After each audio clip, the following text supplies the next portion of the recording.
नमस्कार, बहुत स्वागत आप सभी का। मैं हूं आपके साथ चेतन पाठक और आप देख रहे हैं एनएमएफ न्यूज। मेरे साथ मौजूद हैं वरिष्ठ पत्रकार पंकज प्रसून जी और बात उस प्रहार पर जो कि हमारे विदेश मंत्री डॉक्टर एस जयशंकर ने पश्चिमी देशों के एजेंडे पर एक बार फिर किया है।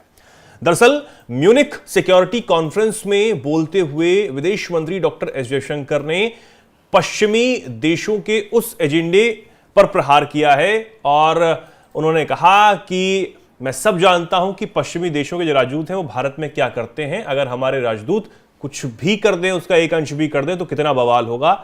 इस बात का जिक्र जो है वो डॉक्टर एस जयशंकर ने किया। पहले सुनवा देते हैं, फिर पंकज जी के पास हम आएंगे, उनसे चर्चा करेंगे। एक बार मैं चाहूंगा कि सुनवाएं क्या कुछ कहा डॉक्टर एस जयशंकर ने। Time, and I have to say this in all honesty, where West treated democracy as a Western characteristic and was busy encouraging non-democratic forces in the global South. It still does. I mean, in many cases, I can point to some very recent ones, where actually everything that you say you value at home, you don't practice abroad. So, I do think the rest of the global South will view, the successes and the shortcomings and the responses of other countries. They will also ask themselves which ones of them they relate to. I would argue that in many ways, India, because it's historically been an open society, one very much linked with the world, many countries of the global South are more likely to say the Indian experience is more transposable to their societies than perhaps those of others. So I do think in our progress as a democracy, the fact that, for all the challenges that we've had, even at a low income, we have stayed true to the democratic model, which is almost, if you look at our part of the world, we are pretty much the only country that has done that. So I think it's something the West should look at. Because if you do want democracy eventually to prevail, it's important the West also embraces successful models outside the West. तो ये थे doctor Jaishankar, जिन्होंने कहा कि अगर भारत के जो राजदूत हैं वो अगर पश्चिमी देशों में कुछ भी कर दें या फिर एक अंश उसका कर दें जो कि पश्चिमी देशों के राजदूत भारत में करते हैं तो आप हथियार उठा लेंगे। पंकज जी, एक बार फिर बड़ा हमला जो है वो बोला गया है, बड़ा प्रहार, और बोलती बंद कर दी गई है। नहीं, बोलती बंद करने ज्यादा आईना दिखाया है कि आप हमारे देश में क्या कर रहे हो। मैं 2024 की एक घटना बता रहा हूं आपको चेतन जी। नरेंद्र मोदी सरकार आती है यहां पे लोगों के मैंडेट से आई, और चाहे कम सीट हो या ज्यादा सीट हो, ये लोगों ने दिया है। लेकिन उस लोकसभा चुनाव के बाद क्या हुआ? अमेरिकी डिप्लोमेट्स इस देश में क्या कर रहे थे? वो फारूक अब्दुल्ला से मुलाकात कर रहे थे, वो चंद्रबाबू नायडू से मिलने गए, वो नीतीश कुमार से जाके मिलने गए, और जाके मिलने के बाद क्या कहा? जो अनऑफिशियल खबरें हैं उसके अनुसार ये कि ये उन लोगों से इसलिए मिल रहे हैं ताकि मोदी सरकार से समर्थन वापस ले लें और सरकार गिर जाए। ये अगर यही काम अमेरिका में जाके भारत के राजदूत करते तो कैसा लगता कि ट्रंप आए हैं सरकार में और जाके वो ट्रंप के जितने भी समर्थक वहां जो गवर्नर है उनसे जाके मुलाकात करते और कहते कि ट्रंप से समर्थन वापस लो, तब कितना बड़ा हंगामा मचता। लेकिन वो हमारे देश में कर रहे हैं कि नहीं कर रहे? बिल्कुल। और ये सिर्फ मैंने सबसे रिसेंट घटना बताई। आप यहां वेस्टर्न डिप्लोमेट्स में खास करके बोल रहा हूं, यूरोपियन नेशंस और अमेरिका, इन लोगों को लगता है कि पूरी दुनिया में इस तरह की गंध फैलाना इनका मौलिक अधिकार है और सारे डेमोक्रेसी और सारी संस्थाओं के यही मालिक है। इनको पता नहीं कि जब इन्होंने डेमोक्रेसी का डी नहीं सुना था ना, तब हमारे देश में लोकतंत्र। बिल्कुल। और वो कैसे इंटरफेयर करते, मैं एक और उदाहरण आपको बताता हूं। यहां अमेरिका का एक राजदूत है, वो भारत सरकार का यह फैसला था, मैं इसलिए पार्टी पॉलिटिक्स की बात नहीं करता, मनमोहन सिंह के जमाने में फैसला यह था कि अफगानिस्तान में जो वॉर एंड टेरर के नाम से ये जो कर रहे हैं अमेरिका सरकार चाहती थी कि मनमोहन सिंह उनका समर्थन करे और हम भी अपने यहां, और खास करके वो हमारे उत्तर में, हिमाचल में, जम्मू कश्मीर में अपने वायुयान को, फाइटर जेट्स को उतारना चाहते थे। हाँ। मनमोहन सिंह की सरकार ने कह दिया this is not our war, हम इसमें शामिल नहीं होंगे। और किसी भी तरह का सैन्य मदद नहीं करेंगे। हां, हम अफगान के लोगों के मेडिकल सहायता करेंगे, वहां का इंफ्रास्ट्रक्चर का निर्माण करेंगे, ये हमारी पॉलिसी है। जी। उसके बाद उसी अमेरिकन राजनयिक ने जाकर क्या किया पता है? पाकिस्तान को यह कहा कि तुम भारत के खिलाफ हमले बढ़ा दो, हम तुम्हारा साथ देंगे। क्या ये दो देशों के बीच रिश्ते खराब करने की राजनीति नहीं थी? अगर भारत यही काम आज करे कि कनाडा को बोले कि अमेरिका तुमसे बहुत ऐंठ रहा है, जो करना है करो, घुस के मारो, हम तुम्हारा साथ देंगे, अमेरिका को कैसा लगेगा? लेकिन वो कर रहे हैं कि नहीं? यहां कर रहे हैं। मैं सिर्फ भारत के संबंध में कर रहा हूं, और जितने भी दूसरे नेशंस हैं, शेख हसीना की सरकार है, बिल्कुल स्टेबल सरकार है, चल रही है, बांग्लादेश का इकोनॉमी ग्रो कर रहा है। अमेरिका यह कह रहा है कि आप अपना सेंट मार्टिन आइलैंड हमारे नेवल बेस के लिए दे दो। अब उस देश की मर्जी कि वो अपने जमीन का हिस्सा अमेरिका के नेवल बेस के लिए देगा या नहीं देगा। हाँ। बिल्कुल उसका प्रेरोगेटिव है, सोवरेंटी है उसकी। लेकिन मना करने के बाद इन्होंने क्या किया? तख्ता पलट करवाया, पैसे खर्च किए। ये विक्टोरिया लूलैंड, डोनाल्ड लू, सामंता पावर, ये सब क्या कर रहे थे? और ये आज तो खुलासा हो रहा है ना, आज तो अमेरिका को तो ये किया जा रहा है कि तख्ता पलट किया है। ये तो इसीलिए कहा है आईना दिखाया है। और जो भी एशियन कंट्रीज हैं, इवन चाइना की भी यही शिकायत है कि हमारे यहां डिस्टर्बेंस पैदा करता है। यही काम अगर हम उन देशों में करना शुरू कर दें तो इकोनॉमिक पावर क्या आज हमारे यूरोपियन नेशन से कम है? हमारा माइट नहीं है क्या? हमारा मिलिट्री माइट नहीं है? हम बुल्गारिया, रोमानिया और इस तरह के देशों में, ग्रीस वगैरह में अगर यही काम करना शुरू करें, तख्ता पलट करवाना शुरू कर दे, तो ये कहां बच के जाएंगे? लेकिन क्या ट्रंप के आने के बाद इसमें कुछ बदलाव हुआ है या फिर होगा? देखिए, ट्रंप के आने के बाद चीजें खुल रही। हाँ। जो दबी ढकी रहती थी, जिसे हम जैसे पत्रकार या दूसरे जब इन्वेस्टिगेटिव जर्नलिस्ट ये बताते थे तो लोग कहते थे ये तो कॉन्स्पिरेसी थ्योरी पर काम करता है। वही चीजें आज यूएस डिपार्टमेंट बंद होने के बाद एक एक करके खुल के सामने आ रही।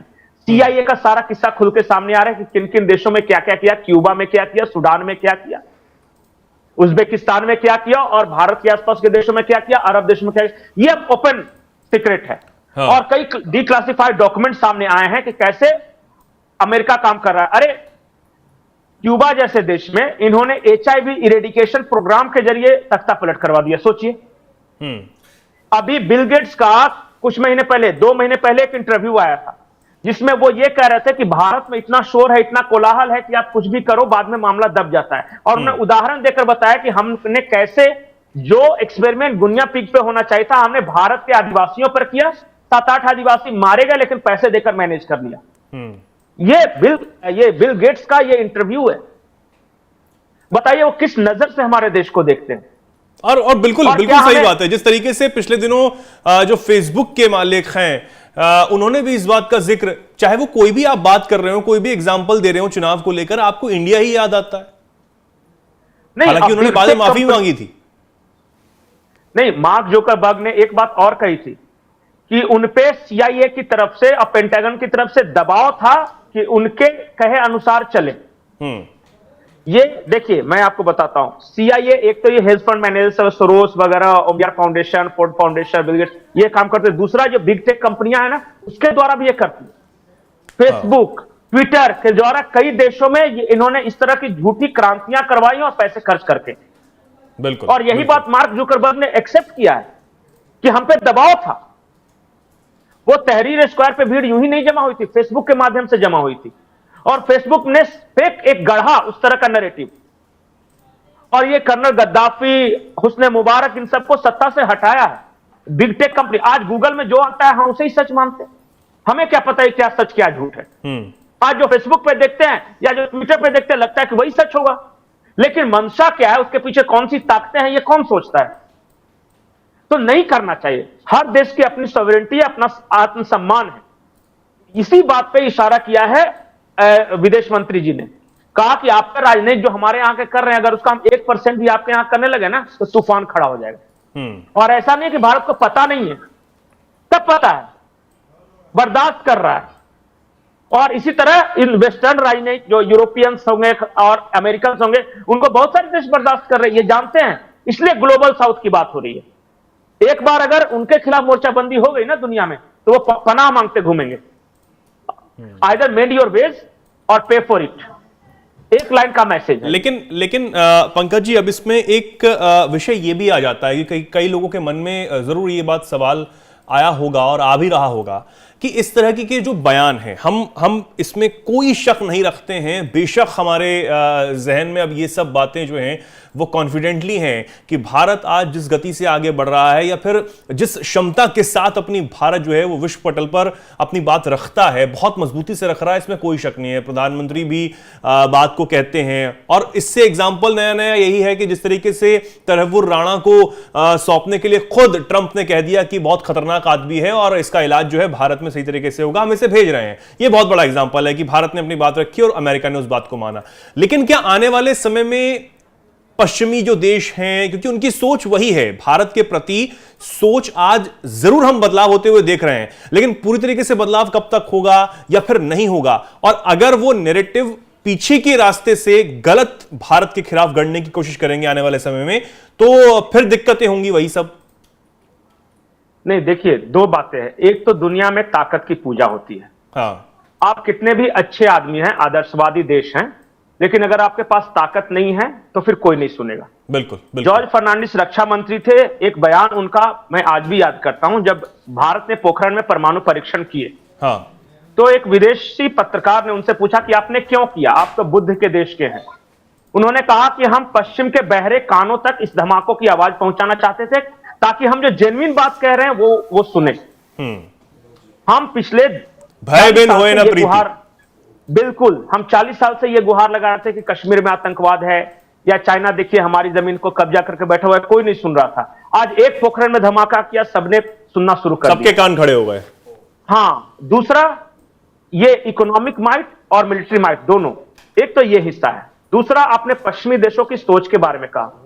एक पुरानी कहावत है और वो हम सब पढ़ते रहे हैं अपने हिस्ट्री बुक्स में, व्हाइट मैन्स बर्डन।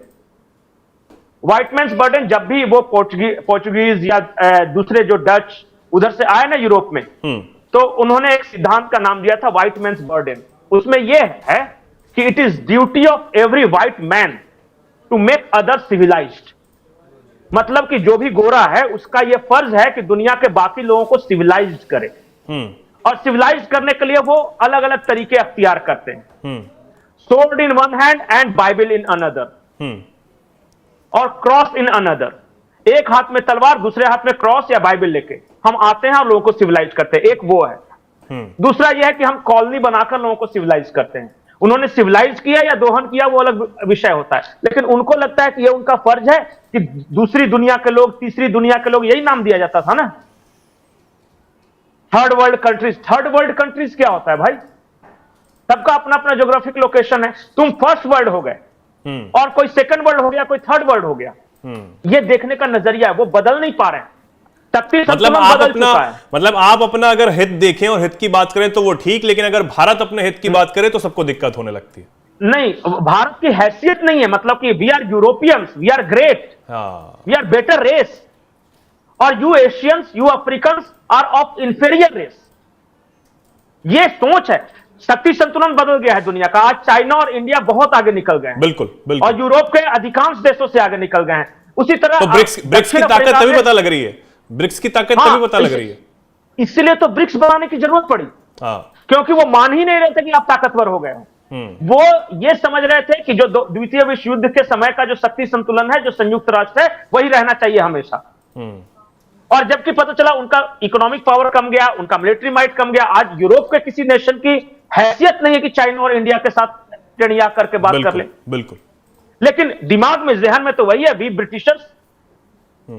और यही जहन पे हमला किया है और आईना दिखाया कि तुम ये काम मत करो, क्योंकि अगर पलट के करना शुरू कर दिया तो फिर ये एक बहुत बड़ा प्रहार एक बार फिर से विदेश मंत्री डॉक्टर एस जयशंकर की तरफ से किया गया। और ऐसे जो तकड़े जवाब हैं, ऐसे जो एक्शन हैं, वो लगातार दिए जा रहे हैं, लिए जा रहे हैं, और उम्मीद है आने वाले दिनों में उस पश्चिमी सोच में फर्क जरूर देखने को मिलेगा, और ये जो एजेंडे बैकडोर से चलाए जाते हैं उन पर जो है वो कंट्रोल होगा, कमी आएगी, क्योंकि ऐसे जो तमाचे हैं वो अब पढ़ते ही रहेंगे, अब उसमें कोई कमी आने नहीं वाली अगर भारत के खिलाफ कोई भी एजेंडा चलाने की कोशिश भर भी की जाती है।